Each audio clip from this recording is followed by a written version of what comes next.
इसी तरह की वोट की डकैती होगी तो हो सकता है जो आसपास के देशों में जनता सड़कों पे दिखाई दी, हो सकता है जनता भी सड़क पर दिखाई दे। ये बड़ा सवाल है और इलेक्शन कमीशन को ये बात सुनिश्चित करना चाहिए। ये इलेक्शन कमीशन की जिम्मेदारी है कि इस तरह का वोट चोरी कहीं ना हो, वोट डकैती कहीं ना हो। हालांकि जिस इलेक्शन की वो रेफर कर रहे थे वो अलग इलेक्शन है, लेकिन पूरा देश जानता है और आपने बड़े करीब से देखा यूपी का, जब ये वोट चोरी से नहीं जीत सकते थे तो सोचिए रिवॉल्वर निकाल करके इन्होंने वोट रोका, अपने स्वजाति लोगों को पोस्ट कर करके। उस समय जितने भी प्रिसाइडिंग ऑफिसर्स बने थे, जितने भी चुनाव से संबंधित अधिकारी पोस्ट हुए थे, क्या मुख्यमंत्री जी ने अपनी स्वजाति के नहीं पोस्ट किए थे? कुंदरकी का चुनाव हो, डीएम, एसपी, कमिश्नर को क्या निर्देश नहीं थे? सोचिए कोई पॉलिटिकल पार्टी, हम शिकायत करते रह गए। 77% वोट पाए हैं पढ़ने वाला। रामपुर का चुनाव हम लोगों ने देखा, छीन लिया चुनाव, शिकायत करते रहे। मीरापुर का चुनाव और अयोध्या के चुनाव में एक व्यक्ति पकड़ा गया था, वो एक मंत्री का साथी था। 5000 लोग आए हुए थे अयोध्या के चुनाव में, सोचिए आप, बाहर से लाए गए थे, अमेठी से, तिलोई से, वहां से गए थे लोग। जो पकड़ा गया था व्यक्ति वो खुद स्वीकार कर रहा था कि वो मंत्री से फोन मिलाइए। पुलिस का इंस्पेक्टर होशियार था, उसने बस फोन को काट दिया, लेकिन सच्चाई उसी से में खुल जाती। नहीं, मीडिया में बोला था, लेकिन इंस्पेक्टर बड़े होशियारी से बचाव करके ले गया। तो ये डकैती हो रही वोट की। जो बात मैं कहना चाहता हूं, इसी तरह की वोट की डकैती होगी तो हो सकता है जो आसपास के देशों में जनता सड़कों पे दिखाई दी, हो सकता है जनता भी सड़क पर दिखाई दे। लंका में आग लग गई, बांग्लादेश में भी तख्ता पलट हो गया, अफगानिस्तान की हालत भी बहुत खराब है, वहां भी ऐसे ही उलट पुलट हो गया। पाकिस्तान में तो आतंकवादियों की फौज पैदा हो रही है। और कल की बात है कि नेपाल भी बर्बाद कर दिया लोगों ने। सबकी निगाह केवल हिंदुस्तान के ऊपर बनी हुई है, केवल हिंदुस्तान के ऊपर। और अगर इस पर गौर नहीं की हमने और 18 से 30 वर्ष के लोग तैयार नहीं हुए तो याद रखना, अभी अभी ऐसे कई घटनाक्रम हो गए कि अपने देश के अंदर भी गृह युद्ध छिड़ जाए। छिड़ना चाहिए, मैं वो उल्लेख नहीं करूंगा, सब लोग पढ़े लिखे हैं ना, तो उन बिंदुओं को आप खुद ही तलाश लेना।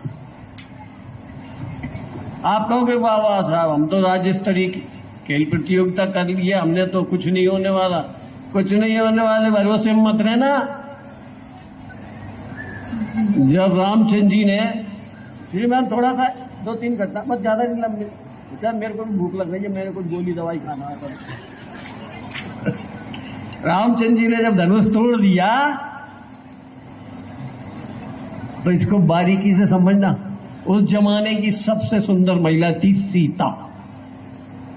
तो जितने भी वो सभासद आए थे ना, दूर देश के राजा, उन्होंने कहा ये तो कल का बच्चा है, दूध मुआ, चलो अपन सब मिलके इसको हरा देते हैं और सीता को अपन ले जाते हैं। तो लक्ष्मण अकेले खड़े हो गए थे कि तुम बहुत सूरवीर हो गए, मैं देखता हूं कौन भैया को, मेरी भाभी को हाथ लगाता है। तो हम ऐसे तैयार हैं क्या? यही स्थिति पांडव काल में हुई थी। जब द्रौपदी का वरण हो गया था तो सबने उनको ये कोशिश की थी कि पांचाली को छुड़ा लो और इनको मार के भगा दो। हमारे विकास में, भारत के विकास में, सोने की चिड़िया बनने में जितनी भी बाधाएं आने वाली हैं तो उसकी चिंता करो। नालंदा विश्वविद्यालय में कम से कम 12,000 विद्यार्थी थे और 1200 टीचर थे। 1200 11 लोगों ने उस विश्वविद्यालय को जला दिया था और एक व्यक्ति भी नहीं निकला था कि उस विश्वविद्यालय को बचा पाता। 6 महीने तक उसका ग्रंथालय जलता रहा। इतनी संख्या होने के बाद एक व्यक्ति नहीं निकला। एक हम कल की कल्पना करें कि हमारे देश में भी अगर ऐसा कुछ होता है तो कौन कौन बाहर निकलेगा। होगा जरूर, होगा जरूर, जरूर होगा। ये मैं बिल्कुल चुनौतीपूर्ण कह रहा हूं क्योंकि मुझे भी ये दिख रहा है। बहुत दूर से देखता हूं मैं कि आज ये हो रहा है, आज कल जहां हो रहा है। अरे तुम्हें यार खूब भजन कीर्तन करने वाले हो, तुम्हें समझ में नहीं आई थी? इतनी जोर जोर से डीजे बजा रहे हो।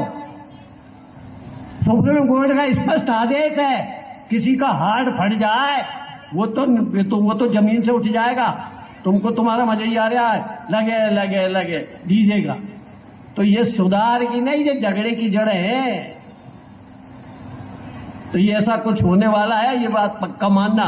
मैं जिला दंडाधिकारी जी के सर्वत्र निवेदन करता हूं कि श्रीमान सावधान हो जाइए, नहीं तो ये जितने भी ये स्कूटी वगैरह लेके गए ना यहां से, कोई इनमें 2 थप्पड़ लगाएगा और स्कूटी छुड़ा ले जाएगा।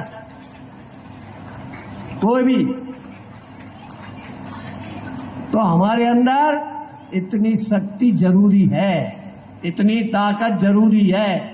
नहीं तो जैसे नालंदा विश्वविद्यालय आग लग गई, वैसा का वैसे ही सोमनाथ में भी आग लग गई थी। वहां भी बहुत पुजारी थे, बहुत शिष्य थे, बहुत भक्त थे वहां। वो सब ये कहते रह गए थे, अरे चिंता मत करो, कुछ नहीं होने वाला, अभी हाल भगवान भोलेनाथ त्रिशूल निकालेंगे और उस राक्षस का वध कर देंगे।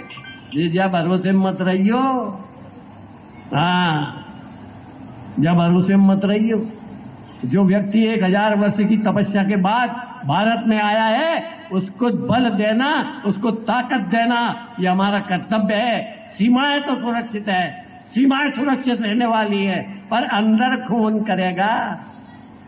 अंदर की भी तो सुरक्षा जरूरी है। इसलिए मैं दंडाधिकारी जी से निवेदन करूंगा, एक प्रतिवेदन बना है और 18 से 30 वर्ष के लिए आवश्यक मिलिट्री की सेवा ट्रेनिंग देने की कृपा करें। आप प्रतिवेदन भेजिएगा।